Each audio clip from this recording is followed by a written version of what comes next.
Halo semuanya, salam sejahtera bagi kita semua. Perkenalkan, saya Cynthia Amelia Octaviana, NIM 22103, mahasiswi program studi profesi apoteker Fakultas Farmasi Universitas Jember. Pada kesempatan kali ini, saya akan mempresentasikan hasil resum pada kuliah tamu yang diberikan oleh APT Nelly Sifai, S1 dari PT Kosmetika Global Indonesia dengan judul Peluang Usaha di Industri Kosmetik untuk memenuhi tugas mata kuliah bisnis kefarmasian. Sebelum membahas mengenai peluang usaha di bidang kosmetik, kita perlu mengenal apa itu kosmetik. Jadi, dari bahasa Yunani, kosmetikos, yang berarti menghias atau yang sifatnya dekoratif. Sedangkan menurut Perka BPOM nomor 23 tahun 2019, kosmetika secara umum merupakan bahan atau sediaan yang digunakan untuk luar tubuh manusia guna memperbaiki penampilan, mewangikan, membersihkan seluruh bagian luar tubuh termasuk mukosa, gigi, dan mulut.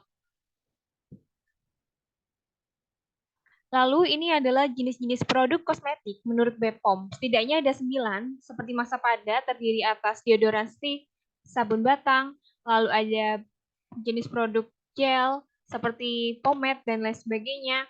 Ada juga yang maaf ini gel, misalnya gel untuk merapikan rambut, ada juga cairan kental misalnya sabun cair atau serum wajah. Untuk yang bentuk sediaan serbuk bisa misalnya bedak, pasta misalnya pasta gigi, suspensi seperti lulur. Lalu di sini juga ada aerosol misalnya hairspray yang bentuknya cair seperti parfum atau toner, setengah padat misalnya krim dan bentuk pomade.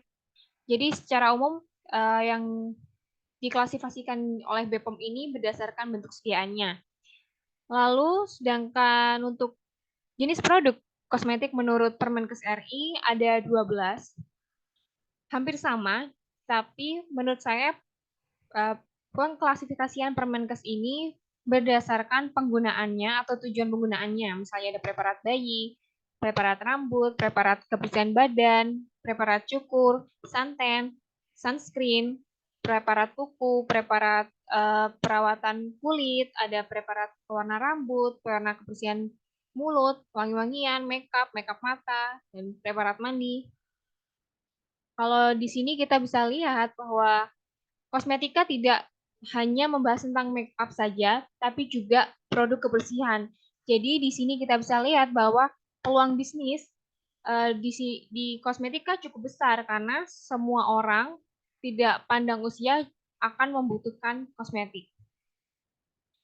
Lalu bagaimana sih kosmetik di Indonesia sendiri berdasarkan peraturan Kepala BPOM RI nomor 23 tahun 2019? Jadi di Indonesia kosmetika sendiri adalah bahan yang atau bahan kosmetik yang harus dijamin keamanannya dan harus bermanfaat juga bermutu. Keadaan mutu ini dijamin oleh halal, dijamin oleh MUI dengan logo halal, lalu juga tersertifikasi BPOM, juga memiliki CPKB atau cara pembuatan kosmetik yang baik dan tersertifikasi ISO. Lalu kosmetik Indonesia sendiri juga harus memiliki pemenuhan terhadap persyaratan keamanan dan kemanfaatan yang harus dibuktikan dengan hasil uji laboratorium dan atau bukti empiris. Lalu yang terakhir, kosmetik Indonesia juga harus menggunakan bahan yang diizinkan dengan perbatasan dan persyaratan tertentu yang telah tercantum pada lampiran BPOM. Lalu ini adalah prosesi atau cara untuk melakukan izin terhadap kosmetik dari Notifikos. Di sini bisa dilihat bahwa ada beberapa tahapan untuk bisa mendapatkan izin, di mana izin ini bisa didapatkan melalui offline atau online. Ada yang bisa tatap muka atau dengan Zoom dan lain sebagainya. Lalu bagaimana dengan tren kosmetik saat ini? Jadi awalnya karena COVID-19, di mana pada masa ini masyarakat sangat merasakan stres, merasakan gelisah karena pandemi. Akibatnya muncul permasalahan kesehatan kulit Hal inilah yang menjadi memicu ketertarikan masyarakat terhadap kosmetik yang berpusat pada kesehatan kondisi kulit daripada nilai estetik. Jadi lebih mementingkan kondisi kulit yang sehat, kondisi kulit yang cerah, bukan kondisi kulit yang putih, bebas jerawat, dan lain sebagainya. Tapi lebih ke bagaimana merawat supaya kulit itu menjadi sehat. Jadi ini tren pasar pada tahun 2023, di mana tren pasarnya adalah ada kosmetik yang diharapkan mempunyai harga yang terjangkau, bertahan lama, multifungsi. Jadi kalau ada klaim 2 in 1, 3 in 1 seperti itu, lalu efisien, kualitasnya terjamin. Ada juga tren pasar yang terfokus terhadap menenangkan kulit. Ada yang dari bahan alam atau sifatnya minimalis. Ada juga tren pasar yang klaimnya itu booming di Indonesia, misalnya merawat pelindung kulit atau skin barrier, sunscreen hibrida yang dimana sunscreen itu semakin berkembang dari hari ke hari. Lalu ada juga klaim memboost kesehatan mental, kulit segar dari sejak bangun pagi. Jadi klaim inilah yang booming pada tren pasar 2023. Ini adalah tren kosmetik yang digemari konsumen. Yang pertama ada tren kosmetik yang memiliki konsentrasi vitamin tinggi. Misalnya ada serum wajah dengan kandungan vitamin C 20%. Ada juga tren kosmetik yang terfokus pada skin barrier atau perawatan lapisan kulit. Misalnya Skintific yang sedang booming sekarang ini. Ada juga produk sunscreen atau sun care, di mana produk sun care sekarang makin berkembang, tidak hanya bentuk krim, ada yang bentuk gel, ada yang bentuk padat seperti ini dan lain sebagainya, di mana mereka juga mempunyai klaim tidak ada rasa berat di kulit, rasa ringan dan lain sebagainya. Itu menjadi nilai lebih untuk setiap produk. Ada juga produk dengan konsep yang repairing dengan bahan kolagen atau hyaluronic acid atau bahan-bahan yang memperbaiki lainnya. Ada juga tren kosmetik yang microbiome konsep, di mana produk ini memiliki bahan dari prebiotik, probiotik, ada juga lactobacillus dan lain sebagainya. Ada juga produk kosmetik yang sekarang tren adalah konsep vegan, di mana produk ini itu menggunakan bahan alam, bahkan pada pengujian klinisnya pun tidak memanfaatkan hewan gitu.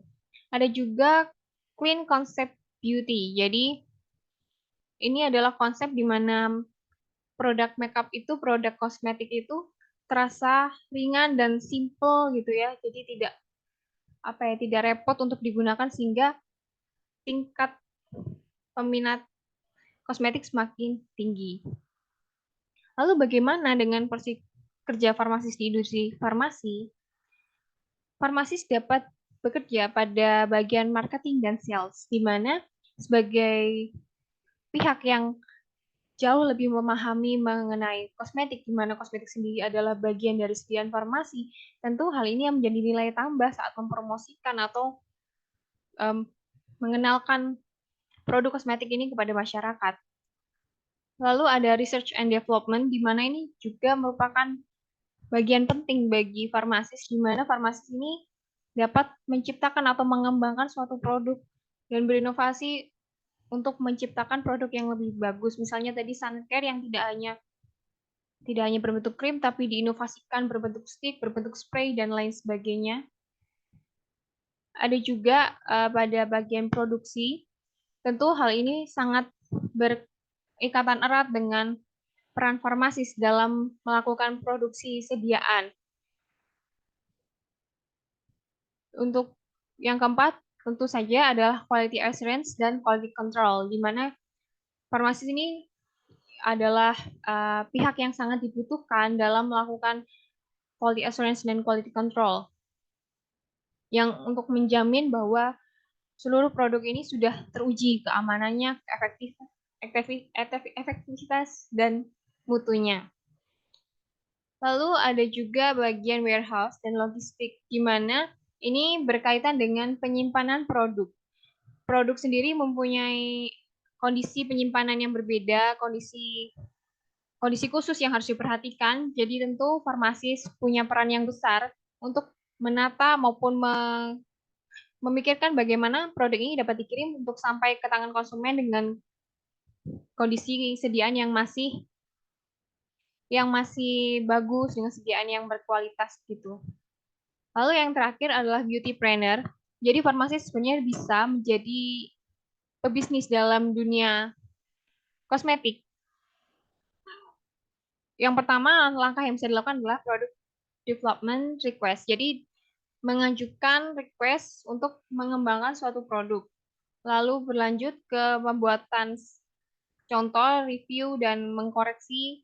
Lalu melakukan registrasi ke BPOM dan HAKI. HAKI maksudnya adalah semacam hak paten gitu untuk menjamin bahwa formula ini adalah formula dari industri X yang akan dilindungi kepemilikannya gitu. Lalu ada proses produksi setelah didapatkan izin, lalu proses delivery atau pengiriman. Nah, pebisnis dalam dunia kosmetik ini tidak harus punya industri atau tidak harus punya alat untuk memproduksi kosmetik. Bisa kita melakukan kerjasama dengan industri kosmetika lainnya atau kita kenal dengan jasa maklon, di mana misalnya kita memberikan formula setelah melakukan kerjasama dan memberikan formula ke industri kosmetik tertentu, lalu industri kosmetik itu akan memproduksi sesuai formula dan keinginan kita gitu. Dan jika melakukan maklon, biasanya ada industri yang juga memberikan jasa untuk mempromosikan dan mengantarkan atau melakukan pengiriman kosmetik. Perlu diperhatikan, BPOM ini cukup penting untuk dilakukan selain untuk menjamin kualitas mutu dan juga menjamin bahwa produk kita aman. Di sisi lain, masyarakat juga sudah mulai mengerti dan mulai mengenal dan lebih memilih bahwa produk yang memiliki BPOM itu adalah produk yang aman sehingga cenderung memilih produk BPOM. Jadi masyarakat yang sudah semakin pintar ini dan semakin selektif ini tentu menjadi peluang bagi kita untuk meningkatkan kualitas produk melalui BPOM.